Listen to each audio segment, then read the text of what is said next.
Give it a crank if you like. We're here. Thank you for allowing us into your home. Thank you. So let's see. We can go. Let's start in this room here. Just with the size of the group, we'll start in the parlor right Who here. are the Merrills? We'll get into that in just a second. You'll learn all about it. Just gonna get the door here behind us. And we'll start in this room right here. Don't. Honu, come right here. Welcome. Come listen. Welcome to the Merril house, the historic Merril house.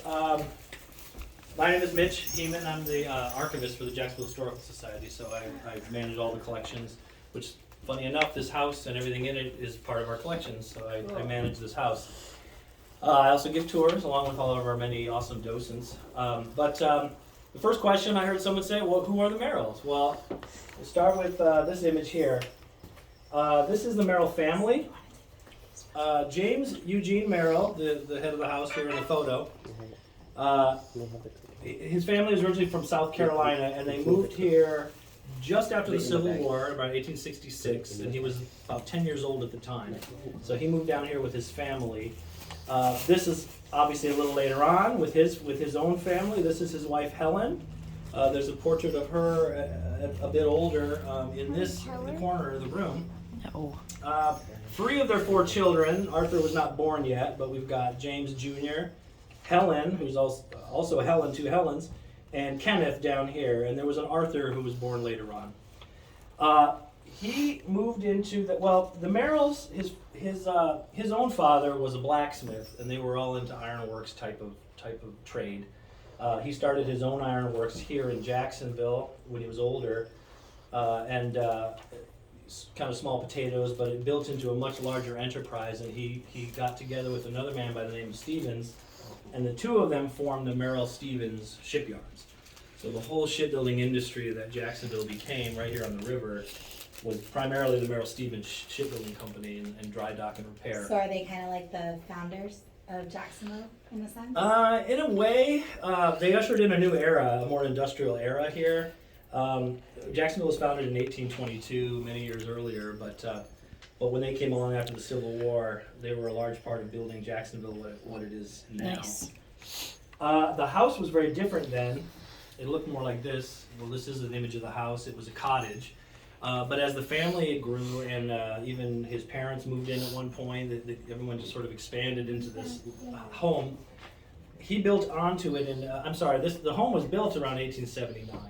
But in 1886, he built onto it and made it larger. We have people joining us. City wanted the property. You can see the condition of the house. It was only owned by 2 families, the Merrills and later a family by the name of Leach. It fell into disrepair. The city wanted to demolish it and build a parking structure. And we stepped in to save the home, and we were successful. The city's response was, congratulations, please move your house. So we moved it to where we thought it would stay behind the church, what is now known as third base at the ballpark. So lo and behold, we had to move it a second time. I hope this is it. So it originally was, and I'll show you on a map upstairs, it originally was just kind of diagonally on the sort of the side of the arena here on Lafayette Street, down at Intuition Ale Works kind of area there. It was closer to his shipyards, and he could actually get a pretty good view of his goings on even from his home. So this parlor here would be, we're talking about the Victorian era essentially, which was at the time was really just downtown. Why is that? What happened? And May 3rd, 1901, around noon, on the west side in the La Villa area, there was a mattress factory called the Cleveland Fiber Company. They made mattresses. Mm-hmm. And on this particular day, they had laid out a lot of Spanish moss to dry, which was part of how they would stuff mattresses with that. Some embers nearby caught flame, and this was on their lunch break, and the whole place was ablaze. A lot of bad conditions happened that day. We'll start with the fact that Jacksonville was made out of wood at the time primarily. It was also very dry. It was a drought sort of condition and very windy. So the wind caught the flames, really built pretty quickly, and in about roughly 8 hours, the entire city was in ruins. I think we have some photos upstairs I can show you, but This area of town was spared. This home even is older than the Great Fire. And it was all spared simply because of Hogan's Creek right over here. But the time the fire got over this way, somebody of course had to play music. That was kind of hard to come by. Juju, go with Uncle No Daryl. CD players, MP3 players. There was no Spotify. So usually someone could play music and they would entertain everybody at events in the home. By the way, as you can see, we try to have some fun and donate it for the decorated for the holidays during gingerbread. If you didn't play music, there was another option, and this might have been one way that one of the kids would be allowed to spend some time in this parlor. They might have been recruited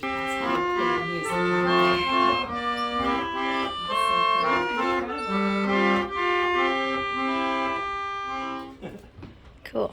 And all of the songs are on these little rolls here, these little spiky things or notes that strike, and it's long before iTunes or Spotify. This was how you did it. And maybe they gave you sandwich for your effort, but this is probably what you were doing at the party. You ever change out the music? Like... I don't. I'm probably afraid to. Yeah. But I myself am a musician, so whenever I'm cranking it, I try to like resolve the phrase. Yeah. Some people just turn it and they just stop, and I'm like, no, there's a few more notes. There's a resolution to the music. So we can come here into the study now. This is Mr. Merrill's library or study. Lots of taxidermy, lots of animals in here. A deer, of course. We have a pheasant over here, a turtle shell up here, and other things. Another interesting animal that probably nobody would spot here is the settee, actually. It's upholstered with horsehair. Oh, wow. Which is known to be very durable and sort of wick away spills and moisture and all that. Oh, cool. Sadly, someone recently sat in it and the whole bottom broke out. But we are, which is why we say not to sit in any furniture. Oh, my gosh. Donated to us. It's actually on loan from the Merril family. It belonged to the Yacht Magic, which was the first defender of America's Cup, 1870, which would predate everything from a photograph. There's a photograph of this taken in the 1930s after his wife Helen had died. In the photo and in the painting, you'll see that he's wearing her wedding ring in tribute to her. In the dining room, what'd you find? Did you find it? You found the second stair. Those are for servants and children. Servants and children. Even back then, they made children second classes. I know. Peasants.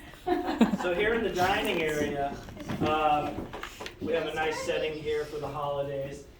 Different items here came from different places. The silver, which has you got to look closely to see a little B on it, originally belonged to an F.W. Bruce. He was with the Army Corps of Engineers.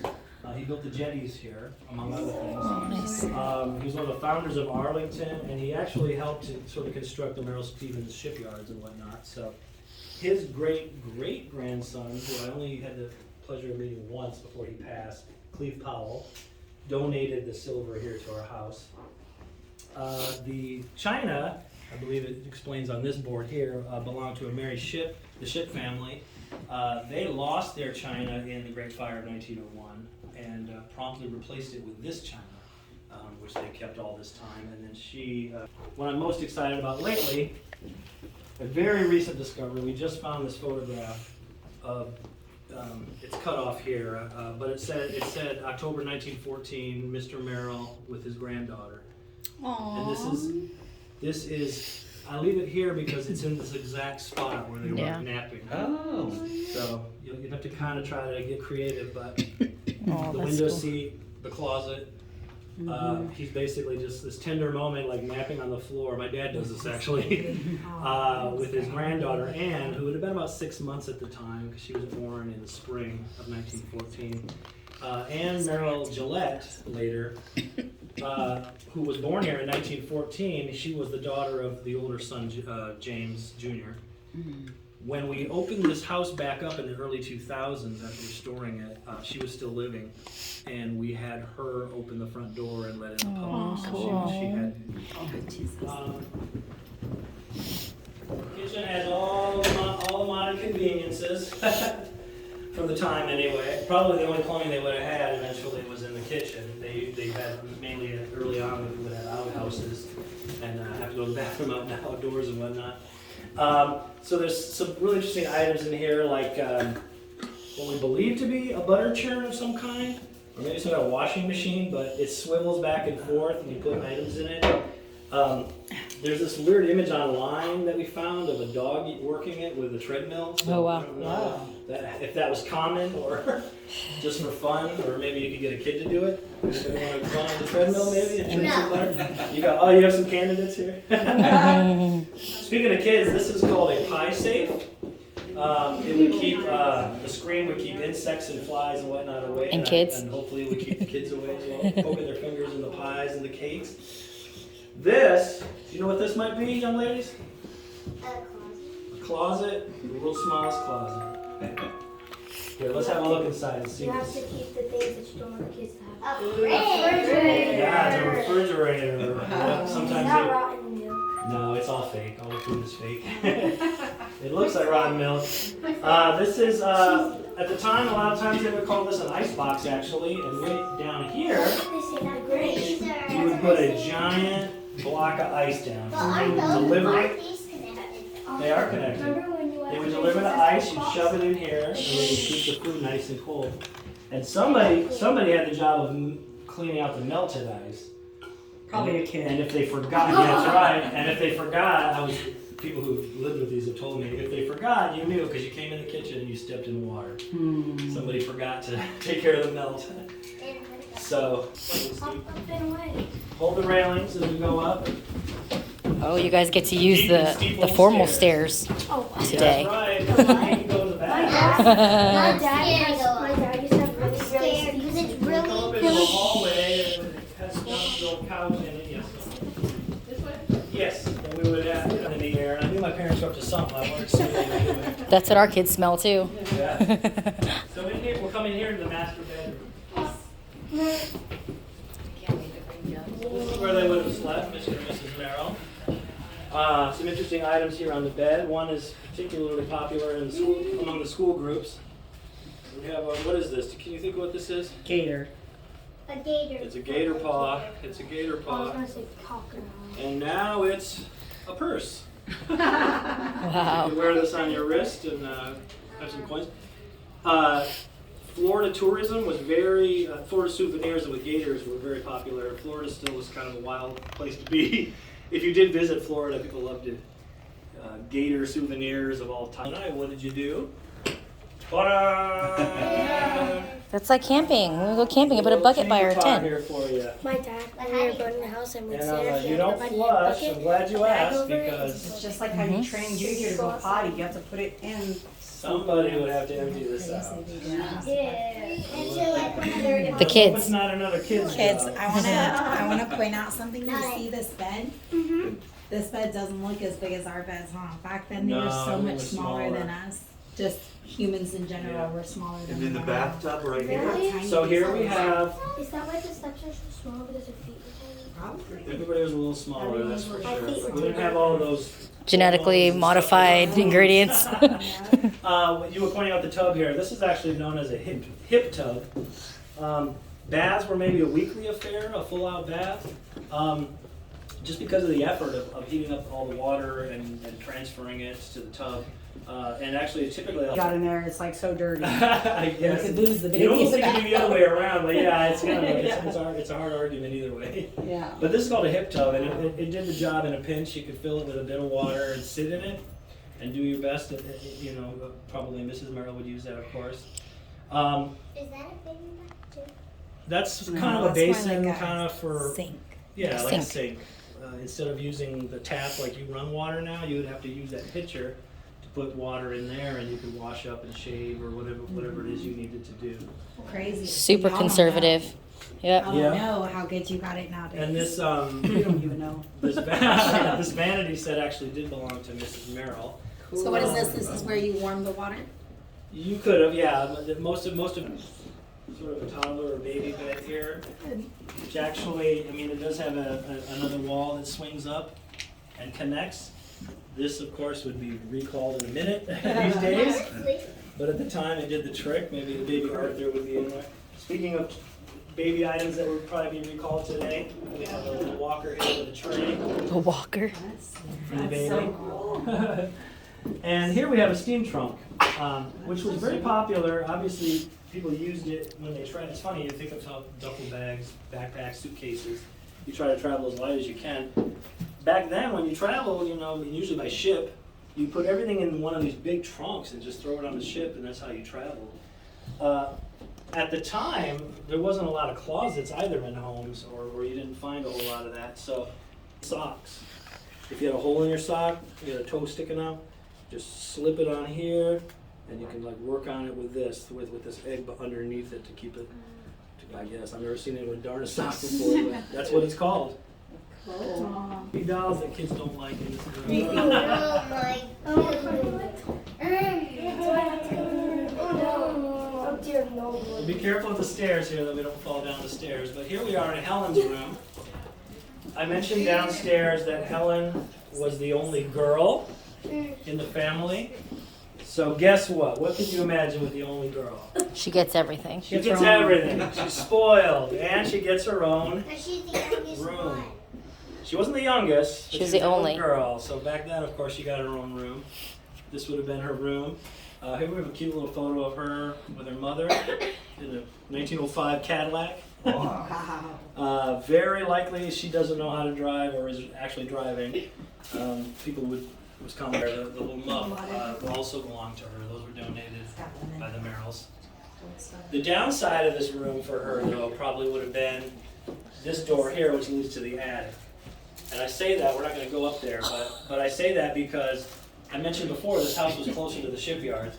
We've been told by the family that Mr. Merrill was known to come home for a sandwich or whatever midday, and he would like come through the room, up into the attic, up into sort of a turret sort of area for viewing, and he could sort of spy on his employees at the shipyards. So he was known to just sit up there and do that. So I bet your playtime was interrupted quite frequently. You see the doll, sure. I did.